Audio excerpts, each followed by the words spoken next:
July 18, 1975, Las Vegas. The arena fell into absolute silence. Elvis Presley, the king of rock and roll, had just been rejected by a 4-year-old child. The boy had said no loud enough for everyone to hear. Women in the front rows stared in shock, their mouths hanging open. Security guards looked at each other, confused about what to do next. The band had stopped playing. Even the spotlight seemed to freeze in place.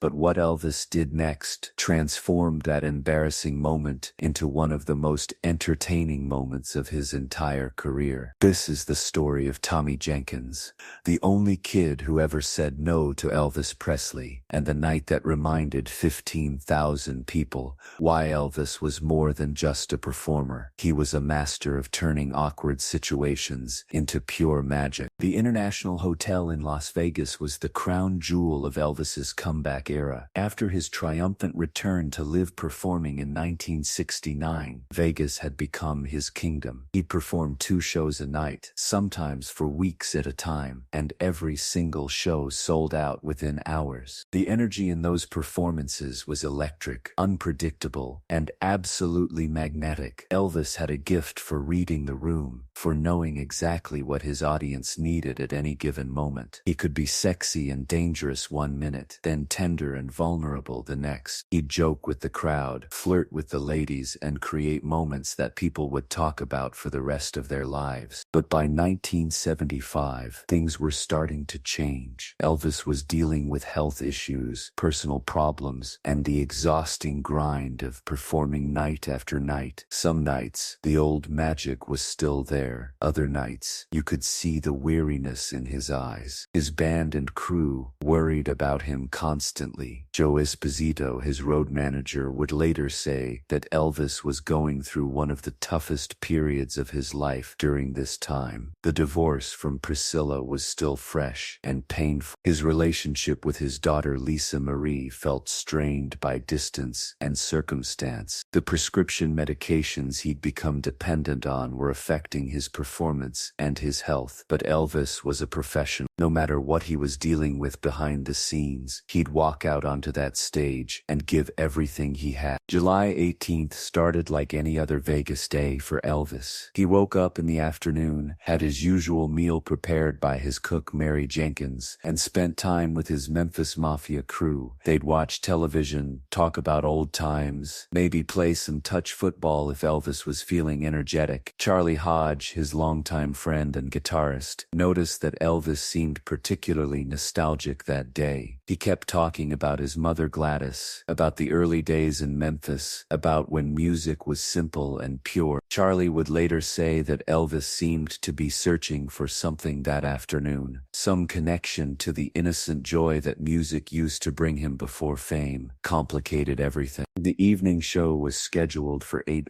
p.m. By 7:30, the showroom was packed with 15,000 people, all dressed to the nines, drinks in hand, cameras ready. The audience that night was typical for a Vegas Elvis show. There were the die-hard fans who'd seen him perform hundreds of times and knew every word to every song. There were tourists from around the world who'd saved up for months just to afford the ticket. There were celebrities, high rollers, honeymooners, and families celebrating special occasions. In the third row, center section, sat Carol Jenkins with her 4-year-old son, Tommy. Carol had been an Elvis fan since she was a teenager. She'd grown up listening to Hound Dog on her transistor radio, watching him on the Ed Sullivan Show, seeing his movies at the local theater. When she got married and had Tommy, she'd play Elvis records around the house constantly. But Tommy, unlike his mother, was not an Elvis fan. In fact, Tommy was a little bit scared of the whole situation. The arena was too loud, too bright, too overwhelming for a 4-year-old who usually went to bed at 7:30. Carol had insisted on bringing him anyway. This was a special treat, she'd said. They'd driven all the way from San Diego for this moment. Tommy's father had stayed home, unable to get time off work, but Carol wasn't going to miss this opportunity. As they sat in their seats waiting for the show to start, Tommy kept tugging on his mother's sleeve. "Mommy, I want to go home," he whispered. "It's too loud here." Carol tried to reassure him, promising that he'd love it once Elvis came out. But But Tommy wasn't convinced. He clutched his stuffed rabbit tighter and looked around nervously at all the grown-ups smoking cigarettes and drinking cocktails. The lights went down at exactly the familiar opening strains of Also Sprach Zarathustra filled the arena, that dramatic orchestral piece that had become Elvis's signature entrance music. The crowd went absolutely wild. Women screamed, men whistled, everyone jumped to their feet, and then Elvis walked out onto that stage, wearing a white jumpsuit covered in jewels that caught the light and threw sparkles across the entire room. Tommy pressed himself against his mother's side, covering his ears. This wasn't what he'd expected at all. Elvis launched into CC Rider, his voice still powerful, his movements still captivating despite his struggles. The crowd sang along, swayed, reached their hands toward the stage. Carol was in heaven. This was everything she'd dreamed of. But Tommy just wanted it to be over. Elvis powered through his opening numbers with the practiced ease of someone who'd performed these songs thousands of times. I Got a Woman, Love Me, all shook up. The hits kept coming, and the crowd ate up every second. Between songs, Elvis would talk to the audience, sharing stories, making jokes, creating that intimate connection that made everyone feel like they were at a private party rather than a massive concert. About 45 minutes into the show, Elvis decided to do something he often did during his Vegas performances. He wanted to bring a kid up on stage. It was a bit he'd been doing more frequently lately, inviting children up to sing, or dance, or just stand next to him for a moment. The audiences loved it. It showed Elvis's softer side, his connection to innocence and family values. Elvis scanned the audience, looking for the right child. His eyes had always been sharp, able to pick out faces in the crowd, even under the harsh stage lights. That's when he spotted Tommy Jenkins in the third row, the little boy with the frightened eyes, clutching a stuffed rabbit, clearly overwhelmed by everything happening around him. Something about that image struck Elvis. Maybe it reminded him of his own son, the one he'd never had. Maybe it reminded him of being young and scared. Whatever the reason, Elvis pointed directly at Tommy and spoke into the microphone. "Hey there, little man," Elvis said, his voice warm and inviting. "What's your name, son?" Carol nearly fainted. Elvis Presley was talking to her son. She grabbed Tommy's arm and tried to get him to respond, but Tommy just stared, his eyes wide with fear. "Come on now, don't be shy," Elvis continued, walking to the edge of the stage. "What's your name, buddy?" Carol finally spoke up, her voice shaking with excitement. "His name is Tommy. Tommy Jenkins." Elvis smiled that famous smile. "Tommy Jenkins. That's a good strong name. Tell me, Tommy, are you having fun tonight?" Tommy, still pressed against his mother, shook his head. "No." The audience laughed, thinking it was cute. Elvis laughed too. "No, you're not having fun? Well, we need to fix that right now. Tommy Jenkins, how would you like to come up here on stage with me?" The crowd erupted in applause and encouragement. Carol was ecstatic, but Tommy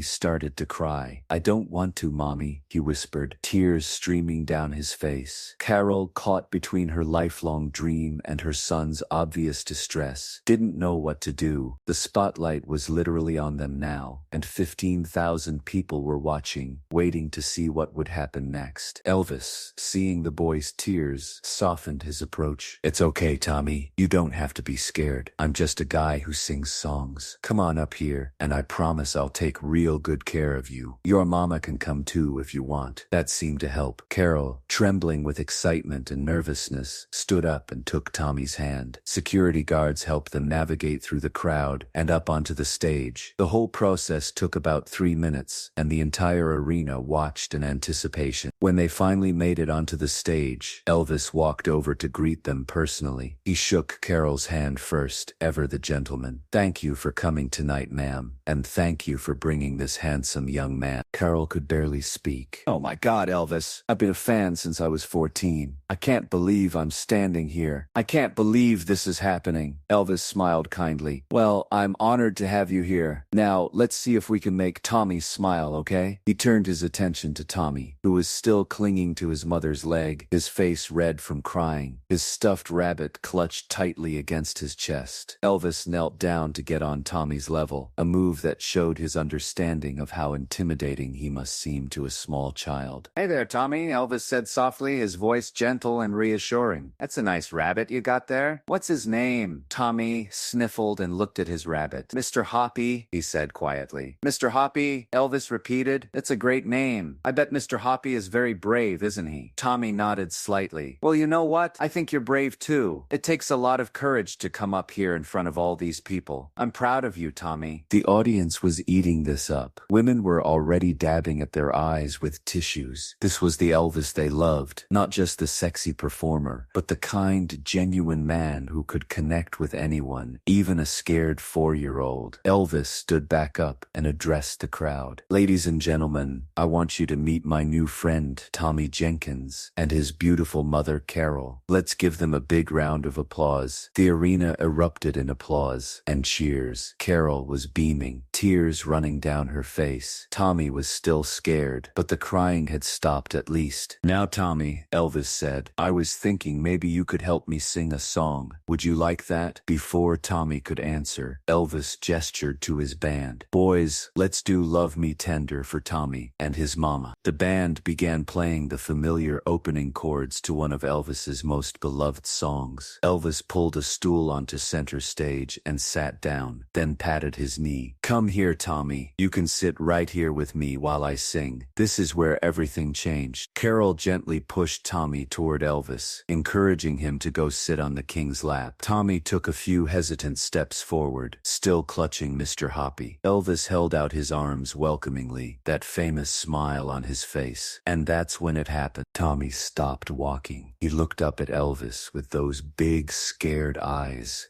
And then, in a voice loud enough for the microphone to pick up, he said, "No." The word hung in the air for a moment. Elvis' smile faltered slightly, confused. "No," he asked. "Come on, son. It's okay." But Tommy shook his head firmly and said it again, louder this time. "No, I don't want to." Then, to everyone's absolute shock, when Elvis reached out to gently encourage him forward, Tommy pushed Elvis's hand away and said, "I don't want you to touch me." The arena fell into complete and utter silence. In all the years Elvis had been performing, in all the thousands of shows, nothing quite like this had ever happened. Women who would have given anything to be touched by Elvis Presley were watching a 4-year-old reject him. The band didn't know whether to keep playing or stop. Carol's face went from joyful to mortified in an instant. Security guards started moving toward the stage, thinking they might need to intervene. Charlie Hodge later said that moment felt like it lasted an hour, even though it was probably only about 10 seconds. Elvis stood there, his hand still extended, processing what had just happened. The king of rock and roll, the man who could command any audience, who could make women faint with a single hip swivel, had just been rejected by a preschooler. The moment was awkward, embarrassing, and potentially devastating to the energy of the entire show. Everyone waited to see how Elvis would react. Would he be offended, embarrassed, angry? The next few seconds would determine whether this became a disaster or something else entirely. Elvis looked at Tommy. Then he looked at Carol, whose face was now buried in her hands in embarrassment. Then he looked out at the silent audience, thousands of faces staring back at him, waiting. And then Elvis did something absolutely brilliant. He started to laugh. Not a fake laugh, not a nervous laugh, but a genuine, deep belly laugh that came from somewhere real. He laughed so hard that he had to hold his side. He laughed until tears came to his eyes. And when he finally caught his breath enough to speak, he said into the microphone, "Well, ladies and gentlemen, I think that's the first time anyone has ever turned down a chance to sit on my lap." The tension in the room shattered like glass. The audience, relieved and delighted, erupted into laughter. It wasn't mocking laughter. It was joyful, appreciative laughter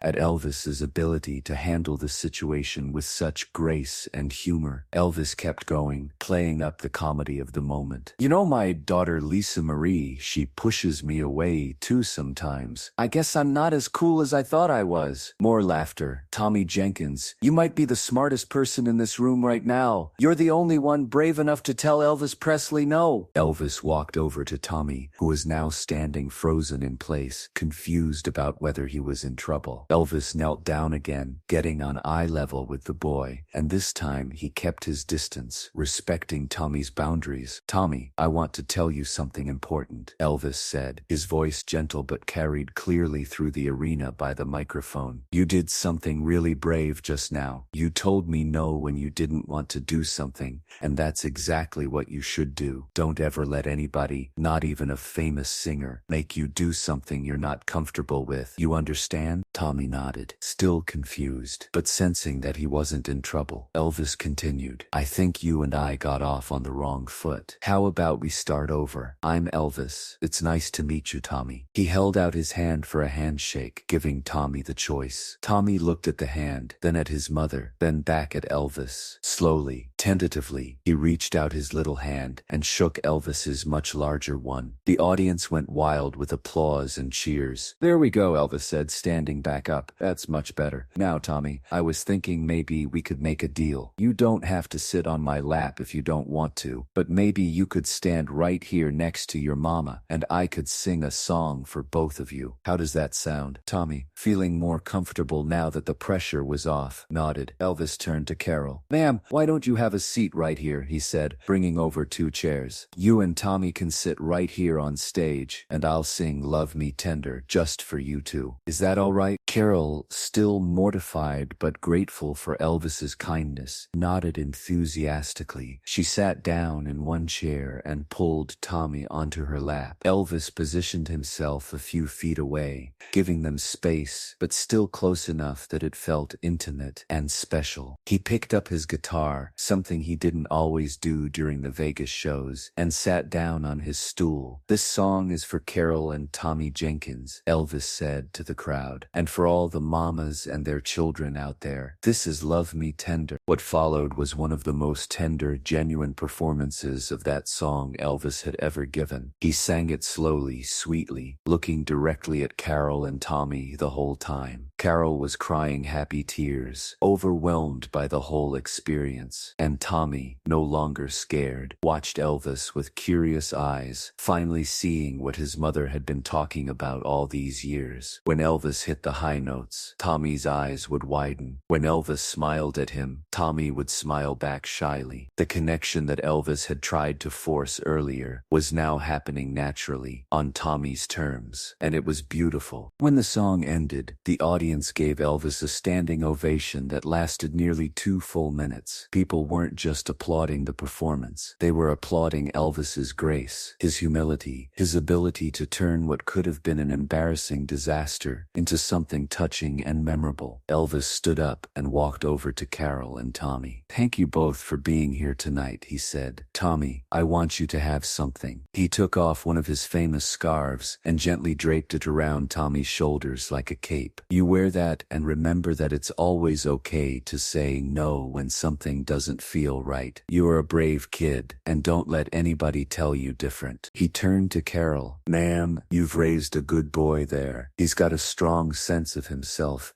and that's rare. You should be proud." Carol, overwhelmed, could only nod and mouth "thank you" over and over. Elvis had security help them back to their seats, and the show continued, but the energy had completely shifted. What could have been a negative turning point had become something positive, something that actually enhanced the show. Elvis seemed lighter after that, more playful, more present. He joked with the audience about being rejected, made self-deprecating comments, and generally seemed to be having more fun than he had in weeks. Joe Esposito watched from the wings and later said, "That moment with Tommy snapped Elvis out of whatever funk he'd been in. It reminded him not to take himself too seriously. It reminded him that being real was more important than being perfect." The rest of the show was exceptional. Elvis sang with passion and energy, connected with the audience in meaningful ways, and created several more memorable moments. But nothing quite topped the Tommy Jenkins incident. By the time the show ended at around 10:30 p.m., everyone in that arena had a story they'd tell for the rest of their lives. Word about what happened that night spread quickly through the Elvis fan community. In those pre-internet days, news traveled through phone calls, letters, and magazine articles. But travel it did. Within a week, newspapers were picking up the story. The headline in the Las Vegas Sun read, "The boy who said no to Elvis and got a hug instead." Entertainment magazines wanted interviews with Carol and Tommy. Elvis fans wanted to know every detail. Carol Jenkins was initially hesitant to talk to the press. She was still embarrassed about the whole thing, worried that people would think she was a bad mother for putting Tommy in that situation. But when she finally did agree to an interview with a local newspaper,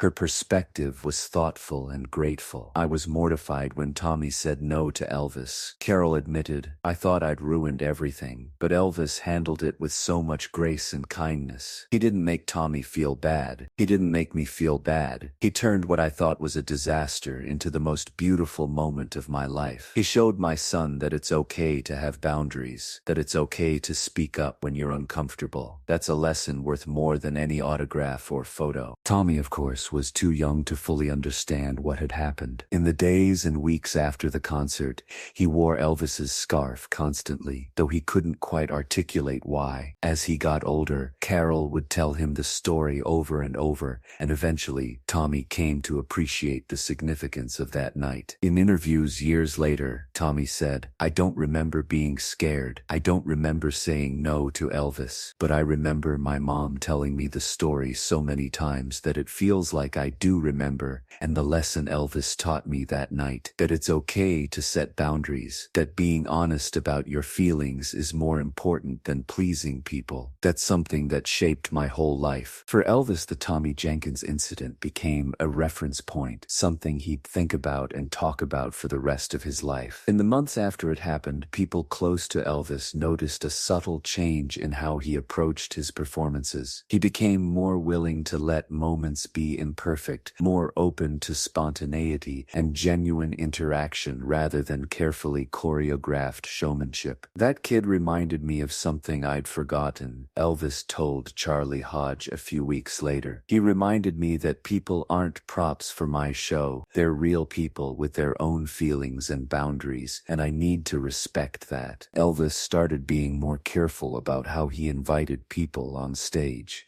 He'd ask permission more clearly, give people the option to decline, respect their comfort levels. He'd pay attention to body language and emotional cues in ways he maybe hadn't before. It wasn't that Elvis had been deliberately insensitive before the Tommy incident. It was more that the incident woke him up to something he'd been taking for granted. Linda Thompson, who was dating Elvis at the time, later said, "That little boy saying no to Elvis was like a splash of cold water. It snapped Elvis out of the fog he'd been in. It reminded him that his fame and charisma didn't give him the right to push past people's boundaries, even in innocent ways. I saw him become more thoughtful after that." The story took on mythological proportions in Elvis fan circles. Bootleg recordings of that show became highly sought after, not for the musical performances, but for that awkward, beautiful human moment when the king got rejected by a preschooler and handled it with perfect grace. Music critics and cultural commentators wrote essays about what the incident revealed about Elvis's character. Some saw it as proof of his fundamental decency and humility. Others saw it as a moment that revealed the pressure and falseness of celebrity culture. But most people just saw it as a sweet, funny story about a scared little boy and a kind man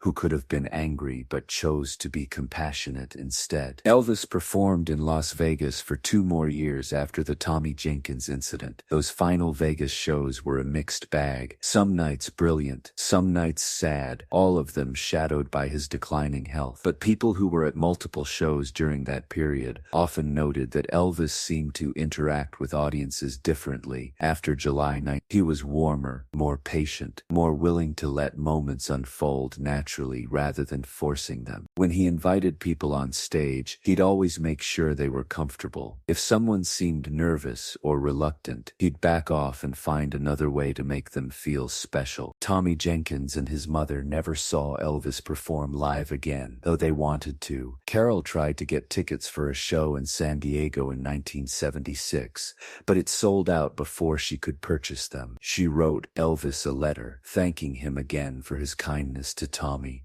and telling him how much that night had meant to their family. She never got a response, but she understood. Elvis received thousands of letters a week. Still, she hoped he'd seen it, hoped he knew how much his grace and humor had meant to a mortified mother and her scared son. When Elvis died in August 1977, Carol cried as if she'd lost a family member. She and Tommy watched the funeral coverage on television, both of them thinking about that night in Las Vegas. Tommy was 7 years old by then, old enough to understand that someone important had died, but still too young to fully grasp the cultural significance. "Mommy, is Elvis the man who gave me the scarf?" he asked. Carol nodded, tears streaming down her face. "Yes, baby, that was him." Tommy Jenkins grew up to become a teacher. In interviews he gave later in life, he said that Elvis's lesson about boundaries and self-respect influenced his decision to work with children. "I wanted to be the kind of adult who respected kids the way Elvis respected me that night," Tommy said. "Someone who understood that children have feelings and boundaries that deserve to be honored even when it's inconvenient or embarrassing for the adult." In 2007, on what would have been Elvis's 72nd birthday, Tommy wrote an op-ed for the Memphis Commercial Appeal titled "The King Who Taught Me to Say No." In it, he reflected on that night from an adult perspective. "I was 4 years old, overwhelmed and scared, and I said no to one of the most famous men in the world. I could have been punished for that. I could have been forced to comply. Instead, Elvis Presley knelt down, looked me in the eye, and told me I'd done the right thing. He told me it was brave to set boundaries. That lesson shaped everything about who I became. In my classroom, I teach my students that their voices matter, that they have the right to say no, that being honest about their feelings is more important than pleasing adults. I learned that from Elvis Presley on a July night in 1975, and I've never forgotten it." The op-ed went viral in the Elvis fan community. Graceland reached out to Tommy and invited him to visit, offering him a tour and a chance to see some of the private areas not open to the public. Tommy accepted, bringing his own children, now teenagers, with him. When they stood in the jungle room where Elvis had recorded some of his final songs, Tommy told his kids the story of that night in Vegas. His teenage daughter said, "Dad, you're the only person in the world who can say they turned down Elvis Presley." Tommy smiled. "Yeah, and he thanked me for it." Today, the story of Tommy Jenkins is part of Elvis lore. It's told alongside stories of Elvis's legendary generosity, the Cadillacs he gave away,